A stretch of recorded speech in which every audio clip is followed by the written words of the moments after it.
morning sunlight rests on no city walls older than those of York, once called Eboracum by the Romans, later the chosen site of a great minster and the capital of a kingdom. Now the clatter of pack horses passing Warmgate Bar has given way to the noise of modern transport, leaving to gather the early morning workers.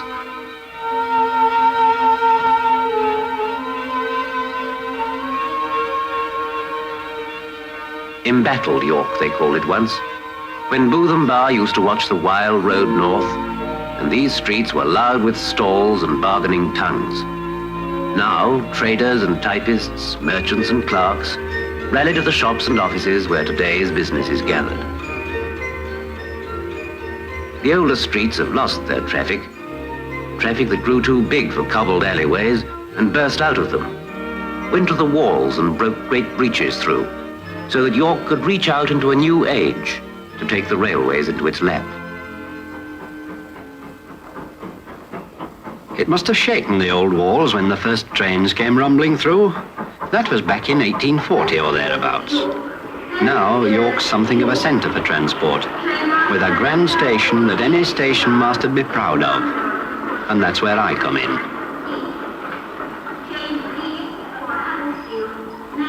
Each morning, I'm met by what some folks would say is the same task. Hidebound routine, they'd call it. Well, some of it may be, though there's more to railways than routine if you care to look for it.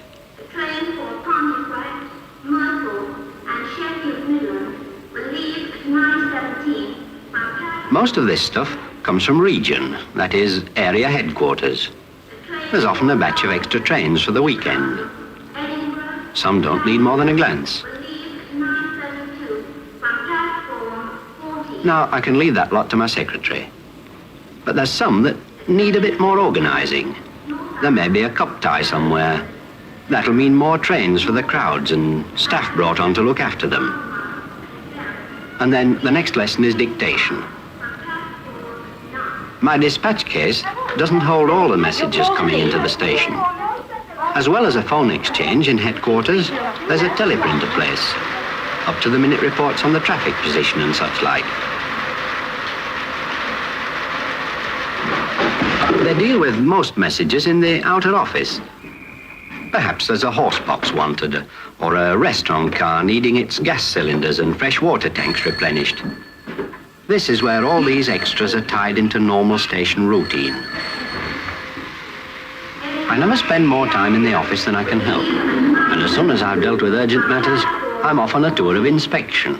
Now you have to be right smart to beat these young train spotters onto the platforms. They come from all over just to spend the day collecting engine numbers. I've always in mind that some of these youngsters might be working for the railways too someday.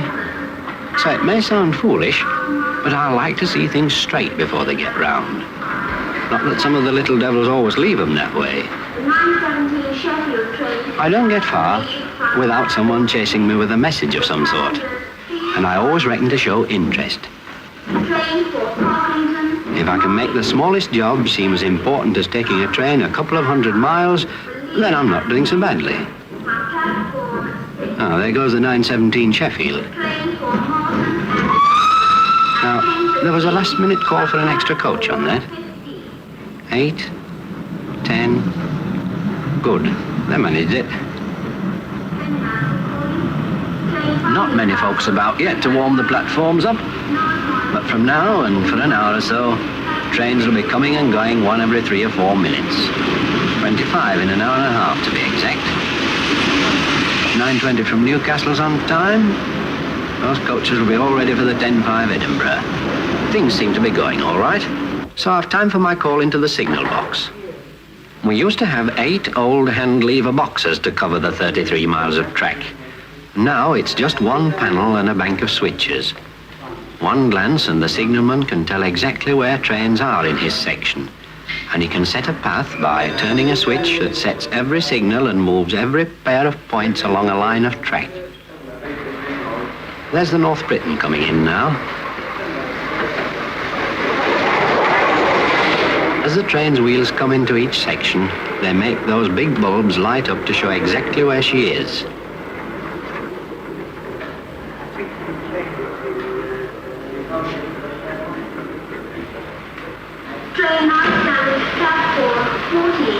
is the North Britain, the 932 for Darlington. We keep a record of delays, and whether it's a piece of coal in the points or an elephant on the line, down it goes in this occurrence book. And for those that can read between the lines, railway fashion, it's a chronicle of all the life and activity of this place, but not the only one.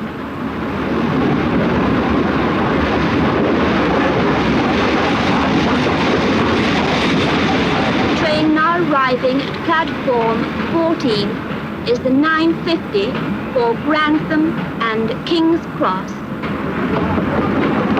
Train now calling. This is York.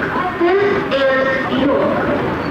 Train now standing at platform 14 is the 950 for Grantham and King's Cross. A train for Rotherham, Sheffield, Derby, Birmingham, Gloucester and Bristol will leave at 10:03 from platform 8 south. Train for Church Benton, Castleford, Normanton, Wakefield.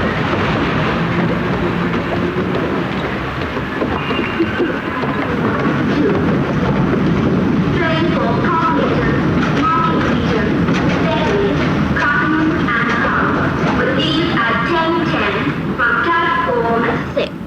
A train for Malton and Scarborough at 10:15 from platform 15.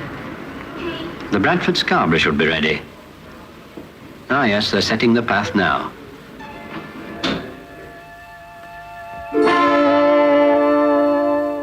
There she goes, right across the junction, taking her way to the northeast, signalling her progress as she moves.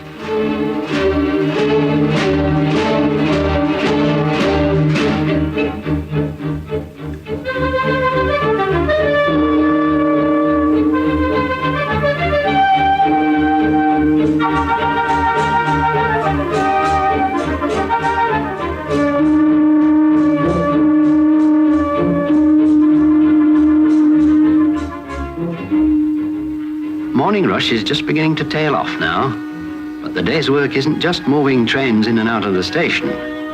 Down in Clifton Sidings, for instance, coaches are forever being shuffled and dealt out again. Some will have to go over to the carriage and wagon works for repair. And besides new coaches being built, the old ladies of the rolling stock come to this place to get braced up, and they come out looking as new as if their buffers had never been bumped. Just time to tidy up before the place fills up again, for there's always work to keep us busy every minute, trains or no trains. And there's laundry, for instance. That comes with these mechanical horses now. Not that they're as good for gardens as the old kind, but they bring a bigger load of baskets.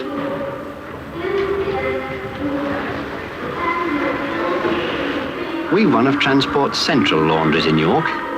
Every day there are baskets of clean linen going from here to station hotels all over the country, and down to King's Cross for sleepers and restaurant cars.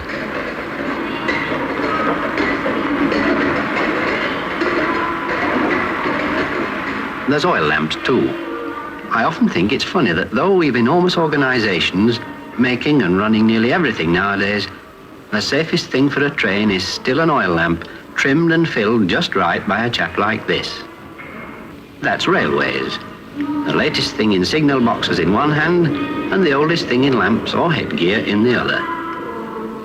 Every once in a while, this hat's my symbol of office. A symbol that stands for more than 125 years of railways in Britain and all that they still mean to us. It's a touch of tradition. When I put this on, my responsibility seems to grow a little, and there's an extra shine on the day's work.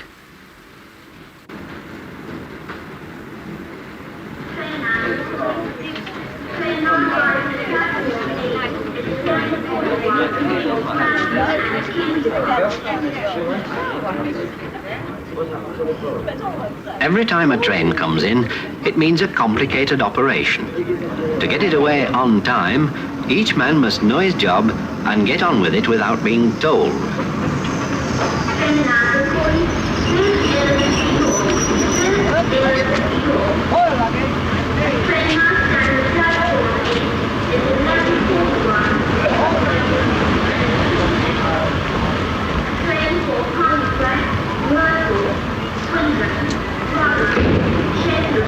this station, apart from a change of driver, fireman, guard and inspector, there'll be at least 15 people with a particular job to do before the train's away. There's the lad who's checking the wheels for faults and pausing on the upstroke to put the back of his hand to axle boxes to see that they're not running hot. There are the porters getting parcels over to a train on the far side of the station while the fireman's filling up with water. There's the platform inspector, the men in the signal box, the announcer, the platform foreman and porters who've been loading parcels, and that's to name just a few.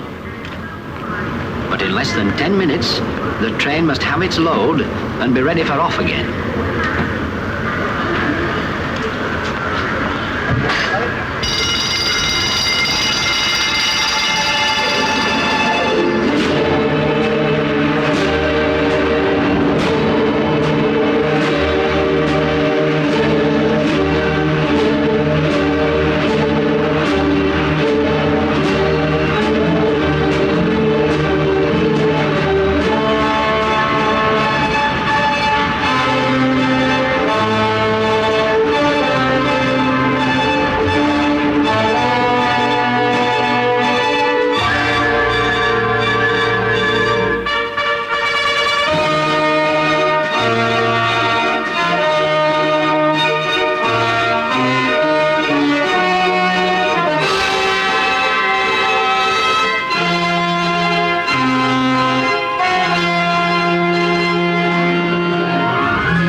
Away from York, the trains travel the old main routes. But out in the Vale, the luggage-laden crowds give way to individual people. Perhaps someone like Mr. Barnes at Thornton Dale, who's been sending his prize rabbits to shows ever since anyone can remember.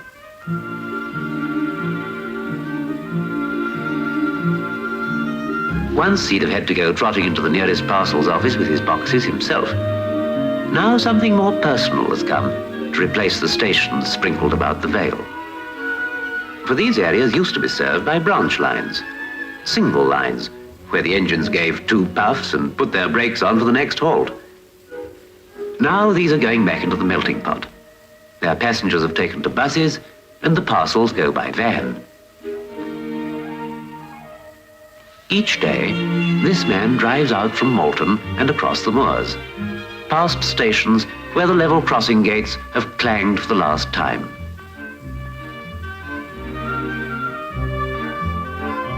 In these parts, they no longer hear the panting approach of steam engines. Now this van comes right into the villages. It brings their newspapers and carries their parcels back to the trains that go steaming in and out of York. At York Station, besides all the goods traffic, the afternoon always brings another rush of people. Some from the Vale aiming to be in London by 6:30, or perhaps businessmen from Middlesbrough who will be in Bristol before 9 o'clock. Now arriving at platform 40.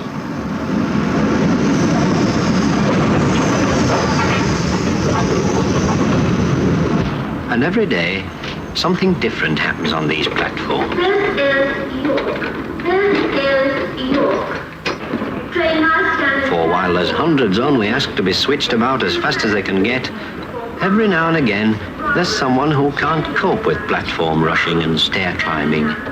And we're ready for them too. May we remind you, have you left anything in the train? Whether it's helping invalids or fixing safety lamps, it's a human job of work. Aye, but you don't get human service just by asking. You've got to get people working together.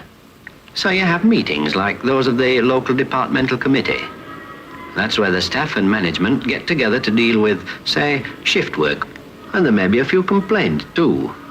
Oh, it can get warmed up at times, but it usually ends with people breathing agreement all over each other. Over in Tea Room Square, they're sorting out the mail. There's another batch of human give and take. Sort through that lot, and you'll find a collection of real stories as varied as their destinations. It's the same with the booking office. They're not selling just tickets in this place. They're selling journeys to folk who are going to find a new job, or getting married, or joining their families, or leaving them. These lads can check tickets till they're blue in the face, and they'd better check 'em right too, or the passenger agent will be after 'em. But there's something that travels through each day that you can't put a price on. In this job, I suppose we all start by serving railways. But if we've any sense, we come to realize our transport job begins and ends by serving people.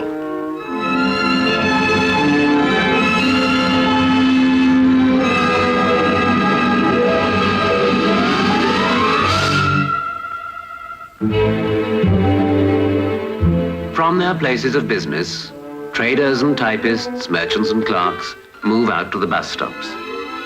Evening traffic shakes the city's old walls.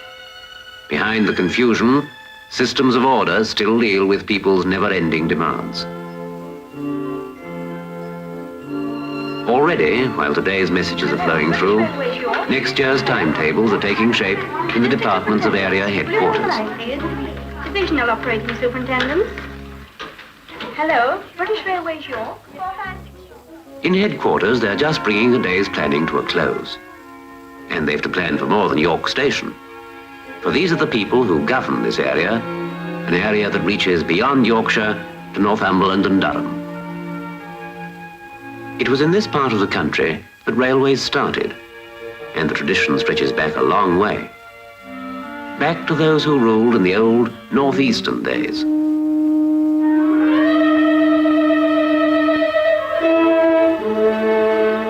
And it goes back beyond them to George Stephenson and George Hudson, the railway king who said, "Mac all railways come to York," and old Edward Pease, godfather of Stockton Railway. The tradition reaches back to its beginnings. Here in the Railways Museum in York, the old engines are stored, the old giants whose coming raised the signals for a new age. But to all those thousands who come to visit here, these are symbols now, monuments to those who built the railways. And though time has dimmed their fame, at bottom there's no break.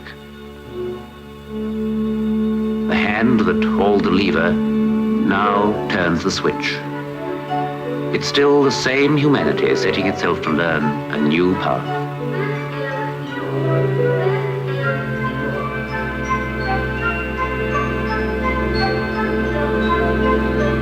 And now I've finished for the day.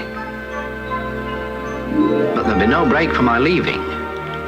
Trains will still be clanking and battering through York all night.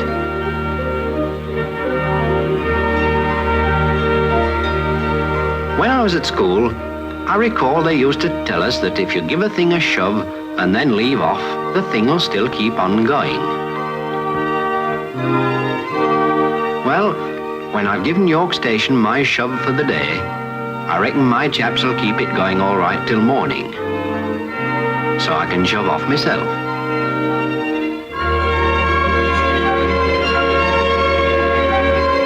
Aye, that's it.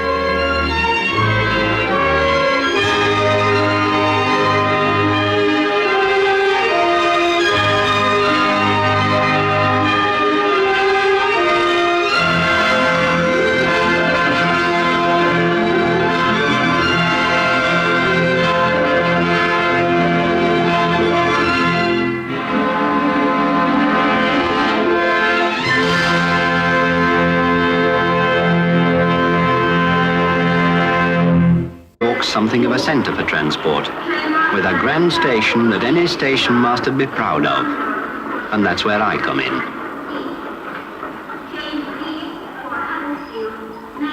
Each morning, I'm met by what some folks would say is the same task.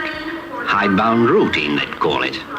Well, some of it may be, though there's more to railways than routine if you care to look for it.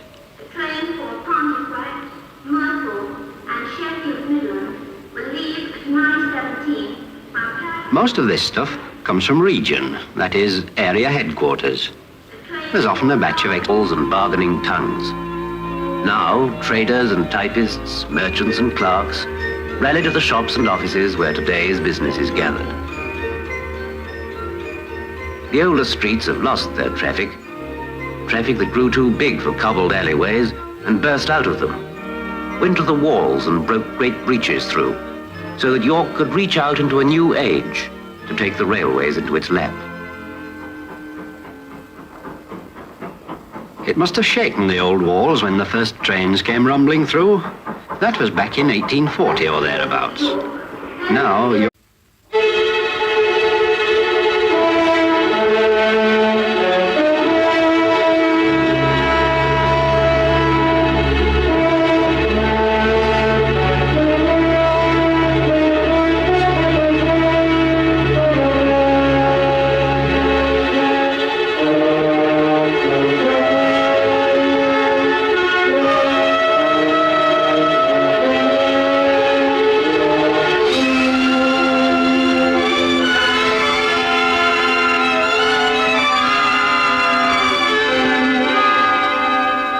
In Britain, the morning sunlight rests on no city walls older than those of York, once called Eboracum by the Romans, later the chosen site of a great minster and the capital of a kingdom. Now the clatter of pack horses passing Warmgate Bar has given way to the noise of modern transport, leaving to gather the early morning workers.